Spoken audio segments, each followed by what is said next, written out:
कह रहा पृथक के रीत गोली चालक को परावैद्युतांक के वाले माध्यम में स्थित है, इसके लिए धारिता का सूत्र का निगमन कीजिए।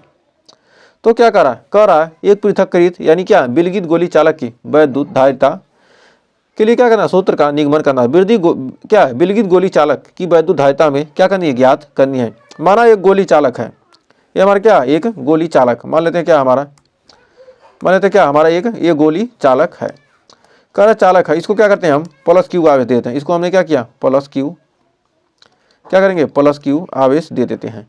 प्लस क्यू आवेश देने पर आवेश एक समान रूप से क्या हो जाएगा, इसके चारों तरफ क्या हो जाएगा, वितरित हो जाएगा। क्या होगा, इसके चारों तरफ क्या होगा, आवेश वितरित हो जाता है। और इसके पृष्ठ पर क्या होगा, एक वैद्युत विभव क्या हो जाएगा, भी उत्पन्न हो जाएगा। तो यहाँ से इसके आर दूरी पर हमें क्या करना है, वो से आर दूरी पर हमें क्या है, इस पर क्या है वैद्युत विभव की गणना करनी है। तो ये क्या हमारा एक विलगित गोली चालक है, मतलब क्या एक हमारा गोली चालक है जिस पर क्या किया हमने प्लस क्यू आवेश दे दिया। इस पर हम क्या किया क्यू आवेश दे दिया, पर आवेश एक समान रूप से क्या होगा, इस पर वितरित हो गया, एक समान रूप से चारों तरफ वितरित हो जाता है। और आवेश क्यू के कारण चालक के पृष्ठ पर क्या होगा, वैद्युत विभव भी बराबर हमारा हो जाएगा कितना 1/4 pi epsilon not into Q upon R. R किसके लिए, एक क्या केंद्र से दूरी, तो हमारा क्या होगा आर का मान हो गया। अब माना चालक की धारिता क्या आती है, सी बराबर होता है क्यू बटे भी। तो हमारा सी बराबर क्या जाएगा, क्यू बटे भी का मान क्या 1/4 pi epsilon not into Q बटे आर। क्यू से क्यू कट गया, तो हमारा सी बराबर क्या जाएगा 4 pi epsilon not into R. C बराबर क्या हो गया हमारा 4 pi epsilon not into R. C का मान क्या होगा, सी बराबर 4 pi epsilon not into R. यह विलगित गोली चालक की वैद्युत धारिता है। यदि निर्वात या वायु के स्थान पर क्या हो परावैद्युत माध्यम हो, तो सी बराबर क्या हो जाएगा 4 पाई एप्सिलॉन नॉट के इंटू आर, जहाँ की क्या है हमारा परावैद्युतांक माध्यम है, जहाँ की क्या है माध्यम का परावैद्युतांक की माध्यम का परावैद्युतांक है, माध्यम का परावैद्युतांक है कि क्या है हमारा माध्यम का परावैद्युतांक है। तो हमें उम्मीद है यहाँ तक आपको कोई डाउट नहीं होगा। तो बढ़ते हैं अगले क्वेश्चन की तरफ।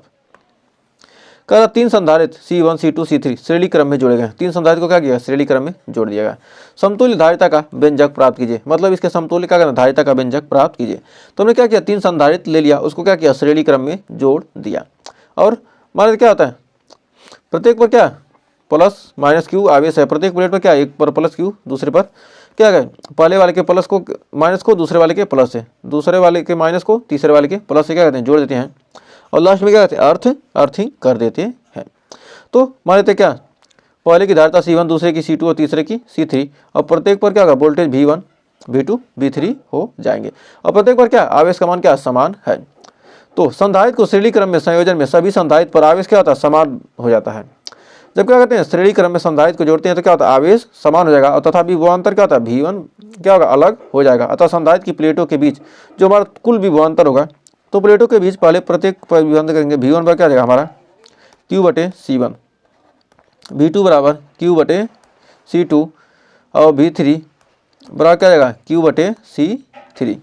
तो हमारा कुल विभवांतर संधारित्र को क्या करेंगे जब जोड़ देते हैं तो हमारा तुल्य विभवांतर V बराबर संधारित्र को संयोजन का कुल विभवांतर क्या हो जाएगा V बराबर हो जाएगा हमारा V1 plus V2 plus V3।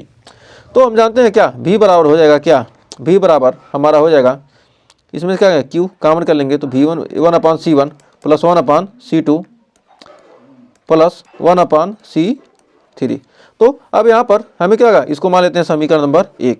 यदि तीनों संधारित्र के स्थान पर क्या किया जाए एक धारिता ले ली जाए, तीनों के स्थान पर क्या करते हैं हम मान लेते हैं एक संधारित्र है C।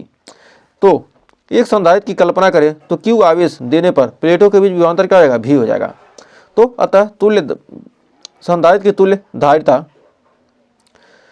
कैसे निकालेंगे, तो तुल्य धारिता के लिए हमें क्या V बराबर क्या जाएगा Q बटे C, V बराबर क्या जाएगा Q बटे C। समीकरण नंबर 2। अब समीकरण 1 व 2 से, समीकरण 1 व 2 से, अब समीकरण 1 व 2 से यहाँ पर क्या V के बराबर क्या रख देंगे Q बटे C रख देंगे, तो हमारा हो जाएगा क्या Q से Q यहाँ पर रख देंगे क्या यदि Q बटे C रख देते हैं Q बटे C, तो Q से Q क्या हो जाएगा कट जाएगा और बचेगा क्या 1/C बराबर क्या 1/C1 प्लस 1/C2 +1/C3। तो हमारा आ जाएगा 1/C बराबर क्या जाएगा 1/C1 plus 1/C2 plus 1/C3। तो ये क्या होगा हमारा तुल्य धारिता श्रेणी क्रम में, अतः संधारित्रों को श्रेणी क्रम संयोजन तुल्य धारिता का व्युत्क्रम संयोजन में प्रयुक्त प्रत्येक संधारित्र की धारिताओं के तुल्य के ये क्या होगा व्युत्क्रमों के योग के बराबर होता है। क्या कई संधारित्र क्या श्रेणी क्रम में जुड़े हैं तो उनका जो तुल्य धारिता का व्युत्क्रम होगा उनके सभी धारिताओं के व्युत्क्रमों के क्या होता है योग के बराबर होता है। तो मतलब क्या तुल्य धारिता का व्युत्क्रम जो हमारा क्या है तुल्य धारिता है उसका व्युत्क्रम जितने भी संधारित्र जुड़े हैं सभी के व्युत्क्रमों का क्या करेंगे योग कर देंगे तो हमें तुल्य धारिता का व्युत्क्रम हमें प्राप्त हो जाएगा। तो यही हमारा क्या है फार्मूला प्राप्त हो गया। तो उम्मीद है इस क्वेश्चन में आपको कोई डाउट नहीं होगा। तो बढ़ते हैं अगले क्वेश्चन की तरफ। तो अगला क्वेश्चन कह रहा है 3 संधारित्र C1 C2 C3 समांतर क्रम में जुड़े हैं। अब क्या होते हैं श्रेणी क्रम में जुड़े थे तो क्या हो गया हमारा आवेश समान था, लेकिन समांतर क्रम में हमारा क्या होगा वोल्टेज समान हो जाएगा। तो 3 संधारित्र को क्या किया गया हमने समांतर क्रम में जोड़ दिया और प्रत्येक पर आवेश क्या है पहले पर आवेश Q1 दूसरे पर आवेश Q2 और तीसरे पर क्या आवेश Q3 और प्रत्येक की धारिता क्या C1 C2 C3 है। तो प्रत्येक के वोल्टेज क्या है समान है। तो संधारित्र को समांतर क्रम में विभव समान रहता है और आवेश सभी संधारित्रों पर क्या होता है अलग अलग हो जाता है। अतः संधारित्रों के संयोजन में कुल आवेश मान लेते हैं क्या Q है तो हमारा क्या जाएगा Q1 plus Q2 plus Q3। तो हो जाएगा हमारा समीकरण नंबर 1। तो संधारित्र के प्लेटों के बीच आवेश, अब संधारित्र के प्लेटों पर आवेश मतलब एक प्लेट पर आवेश मान लेते हैं क्या Q1 पर आवेश क्या हमारा उसकी धारिता C1 है और वोल्टेज क्या V है और Q2 पर आवेश ज्ञात कर रहे हैं तो Q2 पर क्या गया C2V और Q3 पर आवेश निकालते हैं तो क्या होगा C3V। अब समीकरण 1 से तो हमारा समीकरण 1 से मान रख देंगे Q बराबर क्या रहेगा C1 plus C2 plus C3 और V क्या सभी में कॉमन है, हमारा हो गया समीकरण नंबर 2।